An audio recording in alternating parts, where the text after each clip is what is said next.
আমাদের সানাইয়ের মধ্যেই এই সব জায়গাগুলো এই সমস্ত বিল্ডিংগুলো যেগুলো দেখা যাইতেছে এগুলো সব কৃষিকাজের জন্য কৃষিকাজের যে সমস্ত সার ঔষধ বীজ এই সমস্ত বিক্রি করার জন্য এই প্রতিষ্ঠানগুলো করা হয়েছে।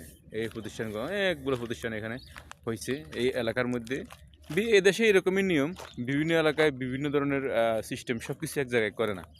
তো দুই তিনটে জিনিস মিলে এখানে একটা জোন করা হয়েছে। এই জোনের মধ্যে এই আপনার এই সমস্ত এই দোকানগুলোতে সব বীজ সার ওষুধ কৃষিজাত সরঞ্জাম আছে, কৃষিকাজের জন্য যত কিছু দরকার এইসব জায়গায় এই সমস্ত মাহালে এই সমস্ত দোকানে এগুলো বিক্রি করা হয়। এইটার সাথে সানাইয়ের ভিতরেই আর কি, এটা একটা নির্দিষ্ট এলাকার ভিতরেই এগুলো করে দিছে। তো এগুলোতে এই বীজ ওষুধ সার পাওয়া যায়। আর এখানে দুই একটা গাছ মানুষ শখ করে লাগাইছে, দুই একটা খেজুর গাছ, দুই একটা গাছ, গাছ তো হয় না, সবসময় পানি দিতে হয়, পানি ছাড়া গাছ হয় না। তো এই জন্য এগুলো করে রাখছে আর কি। তো ঠিক আছে, ভালো থাকবে সবাই। আসসালামু আলাইকুম।